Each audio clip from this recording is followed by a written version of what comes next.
한국전력에서 사내 갑질 피해자들의 내부 폭로가 계속되고 있다고 합니다. 군대식 사내 문화가 뿌리 깊게 박혀 있어 인사 영향력이 막강한 부장급들의 갑질에 노조 가입이 안 되고 있는 차장급들이 무방비로 노출돼 있다고 하는데요. 사안이 얼마나 심각한지 정순영 기자 연결해서 들어보도록 하겠습니다. 안녕하세요. 네, 안녕하십니까? 예, 계속되고 있는 내부 폭로가 지금 외부로 알려졌는데 알려진 게 이번에 처음이라고 하더라고요. 구체적으로 어떤 내용입니까, 이게? 네, 지난달 28일 직장인들의 익명 커뮤니티 앱에서 한전 본사 직장 내 괴롭힘에 대한 폭로글이 올라왔습니다. 노조 사각지대에 놓여 있는 한전 차장급인 A씨가 상사로부터 지속적인 괴롭힘과 막말, 폭행 등에 시달려왔다는 것이 주된 내용인데요. A씨는 폭로 게시글에서 결제 과정에서 1시간에서 3시간을 세워놓고 모욕적인 폭언을 수시로 들어왔고 총 3차례에 걸쳐 등을 가격당하거나 보고서를 말아 머리를 찢고 밀치는 등 폭행을 당해왔다고 주장했습니다. A씨는 우울증 약과 정신과 처방이 무용지물일 정도의 정신불안에 시달리고 있는 상황이라고 밝혔는데요. 녹음 파일과 상황 증거들을 갖고 본사 감사실에 신고를 하고 경찰에도 형사 고소를 진행 중인 것으로 알려졌습니다. 이 정도면 소위 옛날 군대 정도의 군기다라는 생각이 들어서 충격적인데 가해자 해명 때문에 더 논란이라고요? 네, 해당 폭로글이 온라인상에 확산이 되자 A씨가 지목한 가해자는 회유에 나섰습니다. 현직 부장인 B씨는 A씨에게 전화를 걸어서 회사 생활이 많이 남았는데 잘해보자고 한 것 이러면서 보고서로 머리를 찍은 게 아니라 본인이 머리를 들이민 것이고 또 등을 때린 것이 아니라 그냥 손을 얹은 것이라고 해명한 것으로 전해졌습니다. 손을 얹었는데 짝소리가 났다는 부분 그리고 머리를 들이밀었다. 상식적으로 납득하긴 좀 어려워 보이긴 합니다. 그리고 이게 끝이 아니라 최근 두 번째 갑질 폭로가 또 나왔다고요. 그렇습니다. 네, 취재 결과 지난달 말 한전 인천본부 부장급 간부의 사내 갑질에 시달리던 차장급 직원의 직장 내 괴롭힘 신고가 감사실에 또 접수된 것으로 확인됐습니다. 신고 직원은 가해 부장의 갑질 증거인 녹취본을 갖고 있는 것으로 알려졌는데요. 향후 추가 폭로가 이어질 것으로 보입니다. 한전 측은 인천본부 차원에서 사건에 대한 자체 조사가 진행 중이라는 입장이지만 이미 해당 간부는 타 지부로 발령이 된 상태여서 사실상 갑질 신고에 대한 내부 조치가 끝난 것이 아니냐라는 의혹이 일고 있는데요. 지난달 28일 알려진 한전 본사 사내갑질 사건 역시 해당 부장을 집으로 이동시킨 뒤 아직까지 별다른 조치를 취하지 않고 있어서 한전의 직장 내 괴롭힘 신고 대응 방식에 문제가 제기되고 있습니다. 이대로 좀 잠잠해지길 기다리는 것이 아니냐라는 이야기가 나올 것 같고요. 들어보니까 한전 조직 문화에 분명히 근본적 문제가 좀 있어 보이는데요. 이 3직급인 한전 차장급 직원들은 노조 가입이 제한이 된 데다가 승진 심사에서 부장급 간부들의 영향력이 막강하기 때문에 사내 갑질에 매우 취약한 위치에 놓여 있습니다. 하지만 이번 한전 직원의 첫 내부 폭로를 시작으로 그동안 승진의 불이익을 받을까 쉬쉬해왔던 차장급들의 익명 폭로가 줄을 잇고 있는데요. 익명 직장인 커뮤니티상에서는 해외 사업자 출신 배전 부장, 본사 송변전 부장 등의 직급이 거론이 되면서 심각한 사내 갑질을 당해왔다는 글들이 속속 올라오고 있습니다. 좀처럼 외부에 노출되지 않았던 한전의 사내 갑질 문제들이 하나둘씩 터져 나오면서 업계에서는 결국 터질 게 터졌다라는 분위기입니다.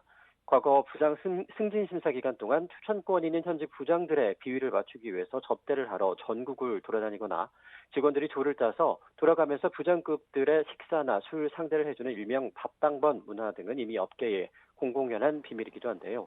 한전을 비롯한 공기업들의 조직 문화에 어떤 문제가 있는지 시민단체의 얘기 들어봤습니다.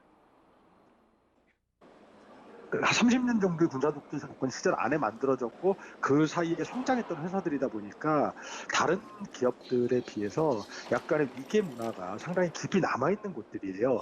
지금 사회가 굉장히 빠르게 변하고 있고 위계보다 개인의 창의성과 자율성을 존중하는 문화로 바뀌어가고 있는데 이 한전이나 포스코나 이런 과거 군사정부 시절에 만들어졌던 그런 공기업들의 최상위 상급자들은 사실은 그때 입사했던 분들이 있거든요.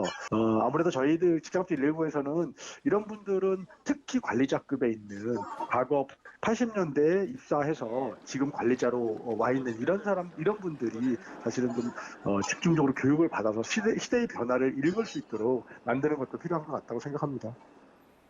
예, 세상은 빠르게 변해가는데 조직 문화는 그대로인 상황인 것 같아요. 세 번째 폭로가 지금 이어져도 이상하지 않은 상황인데 이에 대한 한전 측의 대책은 무엇인가요?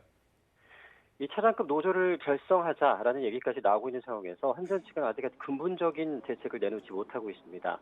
한전 측은 향후 갑질 근절을 위한 직원 교육을 강화하고 온라인 신고센터를 개설하는 등의 대책을 세울 예정이라고 밝혔지만 직원들 사이에선 이미 예상된 탁산 공론식 시나리오라는 자주 섞인 말도 나오고 있습니다. 특히 공기업 청렴사회협의회 의장을 맡고 있는 김종갑 한전 사장은 직장 내 괴롭힘 관련 제도를 점검하는 등 공기업 반부패 논의에 앞장서 왔지만 이번 사태에 대해서만은 입을 다물고 있습니다. 일단은 뭐 익명의 직장 내 커뮤니티에서는 뜨거운 감자인 것 같은데 이 문제가 직원들뿐만 아니라 간부급들도 항변을 하고 있다고 하는데 어떤 소식입니까? 얼마 전 부장급으로 추정되는 익명의 간부가 직장인 커뮤니티에 올린 게시글이 한전 직원들을 더욱 자극하고 있습니다. 회사 돌아가는 꼬락선이 아름다워질 듯이라는 한 게시글에서 해당 글쓴이는 이제는 아래 직원이 일을 못해도 아무 말도 못하고 가만히 있어야 하는 시대가 됐다라면서 안 되는 것들은 두들겨 패서라도 계도를 해야 하는데 그렇게 못하니 이 사단이 난 것이라고 주장을 했습니다. 또 예전엔 저것보다 더한 행위도 허다했고 그럼에도 신고 많이 하는 멘탈 약한 애들은 없었다면서 본사에서 처실장, 부장들이 원하면 어찌 되는지 보겠느냐, 풀어주면 호구로 보는 것은 다 똑같기 때문에 개판이 날 것이라고 적기도 했습니다. 이를 두고 커뮤니티 내 한전 직원들은 본사 간부들의 사고방식을 극명하게 보여주는 글이라며 분노하고 있습니다. 요즘에 소위 얘기하는 라떼 마리아라는 얘기들이 많이 써 있는 것 같고요. 시대착오적이다라는 생각도 드네요. 직장 내 괴롭힘 방지법 지금 시행되고 있는데 갑질은 여전한 것 같습니다. 이게 이유가 있을까요, 따로? 지난해 7월부터 시행된 직장 내 괴롭힘 금지법에 따르면 이 신체적, 정신적 고통을 유발하는 직장 내 괴롭힘이 확인이 되면 사업주는 가해자를 즉시 징계해야 됩니다. 하지만 정작 괴롭힘 행위에 대한 처벌 조항이 없어서 직장 내 괴롭힘은 쉽게 근절이 되지 않고 있다는 지적이 나오고 있는데요. 피해 직원이 신고했다는 이유로 회사에서 해고 등 불이익 조치를 해야만 형사처벌을 할 수 있도록 한정하고 있기 때문입니다. 심지어 처벌 대상도 불이익 조치를 한 사업주의, 정작 가해 당사자는 처벌 대상에서 빠져 있기도 한데요. 시민단체를 중심으로 현행 직장 내 괴롭힘법에 대한 가해자 처벌 조항을 포함하는 등 강력한 제재 방안이 필요하다는 주장이 나오고 있습니다. 지난해 고용노동부 자료에 따르면요. 한전의 경우 2014년부터 2018년까지 5년 동안 총 10명이 업무상 정신질환으로 인한 산업재해를 호소했고 이 중 7명의 노동자가 안타깝지만 극단적 선택을 했다고 합니다. 자, 엉뚱한 곳에서 지금 공기업 1위를 하고 있는 한전입니다. 어떻게 해결하는지 지켜봐야 할 것 같습니다. 정순영 기자와 함께했습니다. 고맙습니다. 네, 고맙습니다.